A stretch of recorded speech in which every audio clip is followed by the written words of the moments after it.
Mercredi 10 janvier, il y avait juste un fait suite, mais c'était à la clôture, donc là, globalement, il n'y a pas grand-chose. Donc la clé, se rappeler d'avoir de la conviction et une grille et se rappeler que le marché peut prendre du temps avant de prendre une direction. Parce qu'en fait, à l'open, le marché peut faire des choses et on peut croire qu'on peut se mettre à divaguer alors que c'est juste que le marché prend son temps. Comprendre que l'open choppy ici, c'est une phase d'accumulation, un triangle ascendant, confirmé, voilà, le triangle est confirmé. Ça aussi, c'est important de se rappeler qu'il y a des confirmations en fait. On n'est pas obligé de deviner immédiatement ce qui se passe. Parfois, il y a du temps pour deviner ce qui se passe. Confirmé par le RB50 qui break le AJP et puis le AJP qui devient support. Donc là, j'ai même deux confirmations. Acheteur tour H sur les niveaux mi-VU, mi-VHB et les doubles tops. Donc ici, trap, la seule erreur que je fais, c'est la même que la veille en fait, c'est juste de ne pas rajouter et de ne pas augmenter le sizing en fait, parce que je suis trop en train d'essayer de deviner est-ce que le signal est bon ou pas, alors que ça c'est terminé en fait. C'est vraiment juste cette erreur. Donc ici, bull market achat, donc ça veut dire que je suis acheteur sur toutes les baies, j'ai toujours mon RBH de News Front Run et aussi le News Front Run lui-même. Donc le marché peut se mettre à monter juste avant News. Aussi, je me disais que voilà, ici, on pourrait avoir un double top ici et se mettre à descendre. Et il y a aussi le fait que voilà, on peut revenir sur MIV-HB et puis repartir sur AJP. Donc voilà, ici, je n'achète pas ce break direct parce que justement, je préfère attendre en fait. Je me dis que vu qu'on est la veille d'un CPI, ce serait étonnant que le mouvement parte d'un coup en fait. Le plus probable, c'est que ça prenne un peu de temps pour se dérouler. Donc ici, là, je vends parce que j'ai quand même un rejet AJP, donc c'est pas illogique de vendre, mais je vends ici en me disant voilà, on peut revenir sur AJP, sur MIV-HB. Là, j'avoue que là, c'est un moment de confusion. Mais j'aurais pu racheter ici et me dire que bon, finalement, ça c'est un test 1-2.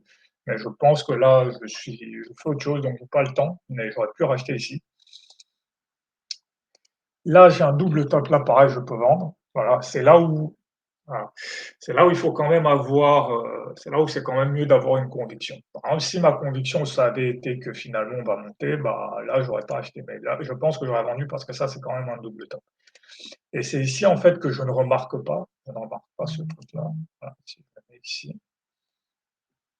À ce moment-là, je ne remarque pas immédiatement qu'on est sur un RB50 parce que j'ai plutôt en tête un double top.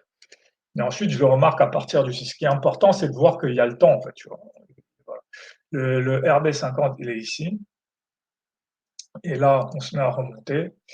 On se met à remonter. Voilà, on se met à remonter. Et là, j'achète ici. J'achète ici parce que là, je me dis maintenant, le plus probable, c'est que finalement, ça, c'était juste une phase d'accumulation. Et là, la hausse va continuer. Et donc là, je prends deux achats. Là, je continue à avancer mon SL. Là, je pense que ici, mon SL, ici, le plus bas ici, c'est 67. Et ici, on vient plus bas, 65. Donc, là, j'ai dû avoir de la chance parce que j'ai pas dû déplacer mon SL. Je pense que j'ai dû laisser mon SL par là. Donc, par exemple, si j'avais, voilà, typiquement, si j'avais essayé de suivre, par exemple, cette bougie, plus bas, j'aurais mis mon SL à 68 et j'aurais sauté. Donc voilà, c'est aussi important de laisser les positions respirer. À vouloir trop coller aux bougies, bah, on peut sauter ici. Pourquoi? Pour un point finalement, en fait. Donc voilà, donc c'est une bonne idée finalement de se dire, OK, tant que j'ai pas vraiment breaké cette zone-là, bah, mon SL, il reste sur mes points d'entrée. Voilà. Et donc là, ici, j'ai le RB50. La seconde confirmation ici, c'est le AJP qui devient support. Donc là, j'aurais dû rajouter ici.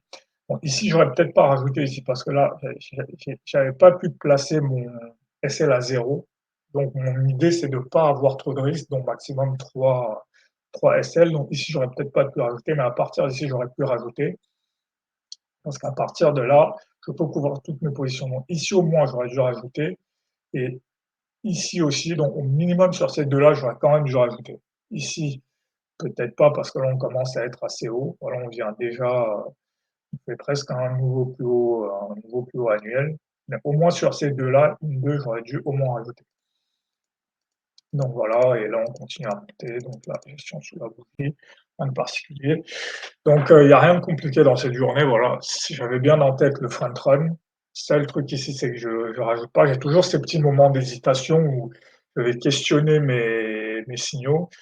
En fait, cette phase-là est passée, en fait. Il faut vraiment se dire maintenant quand j'ai un signal, ici, certes, hier, ça a pas marché, mais c'est pas grave, on suit le process, on rentre. Donc voilà, c'est c'était ça le petit moment d'hésitation et ensuite penser au sizing et rajouter une fois que j'ai des signaux. Voilà, c'est tout.